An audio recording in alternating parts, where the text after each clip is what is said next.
André Kertész, photographe hongrois, est un des plus grands photographes du XXe siècle.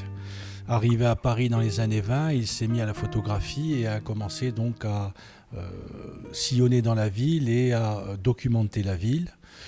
C'est un photographe qui est très vite connu pour ses recherches sur l'art moderne. Et puis, on le connaît aussi beaucoup pour ses distorsions. Il avait sorti un livre dans ces années-là, dans les années 30, préfacé par Mac Orlan sur les distorsions photographiques. Mais très vite, il a eu des commandes pour différentes revues, dont la revue Art et Médecine. Art et Médecine qui passait régulièrement des commandes à des photographes pour agrémenter le magazine de reportages sur les régions de France et de Méditerranée. C'est la raison pour laquelle cette exposition qui est présentée à la BU cet automne retrace le parcours d'André Kertész en 1933 en Corse, commande qu'il a eue donc pour la revue Art et Médecine.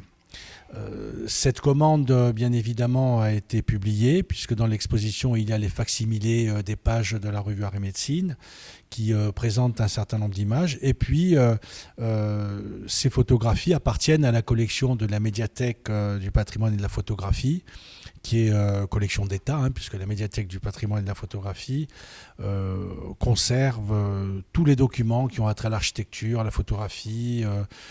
D'ailleurs, aujourd'hui, beaucoup de photographes cèdent leurs archives à la médiathèque. Et André Kertész, à la fin de sa vie, a fait don de toutes ses archives à l'État.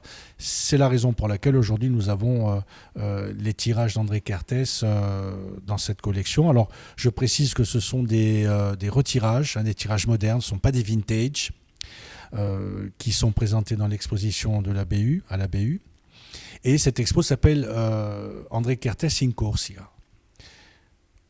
Il y a une quarantaine de photographies qui retrace un petit peu le parcours d'André Kertész en Corse, qui est arrivé donc en 1933, je crois aux alentours du mois de mai. Il est resté à peu près une dizaine de jours et il a parcouru la Corse selon un périple qui lui a été plus ou moins indiqué par le rédacteur en chef de la revue, Art et Médecine.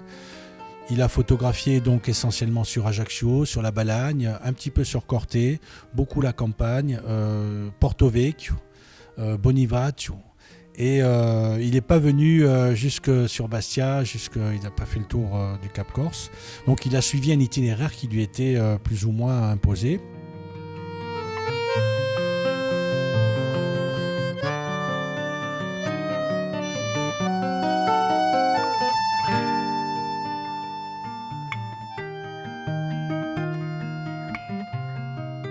Et nous avons là, donc, dans cette exposition, un regard assez éclectique, où très vite il a su percevoir l'essentiel en 10 jours. À cette époque-là, en 1933, c'était pas évident de photographier en 10 jours une région comme la nôtre.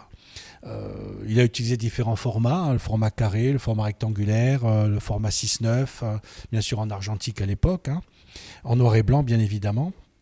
Et donc nous avons des images à la fois d'ambiance, des images d'architecture, des images de lieux symboliques, des images aussi qui rendent compte de son périple, où il y a des rencontres sur la route, il rencontre des femmes, il rencontre des bergers, puis il rencontre aussi un homme qui vraisemblablement est encadré par 2 gendarmes. On peut supposer qu'il a fait quelques bêtises. Et puis on voit aussi l'état des routes de l'époque. Il y a aussi l'aspect religieux avec une photo qui est très célèbre d'André Kertész, qui a été dans sa première publication monographique dans les années 70, c'est la photographie de l'église de Piane avec tous ces hommes qui sont assis autour de l'église.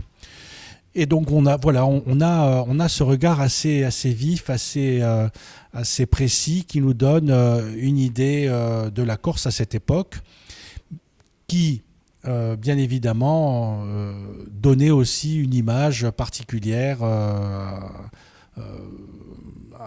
on va dire aux autres régions, par rapport aux autres régions de France. Enfin, il y a au début de l'exposition les facsimilés du carnet de voyage d'André Kertész qui indique un petit peu son périple, les gens qu'il a rencontrés, les hôtels où il a dormi.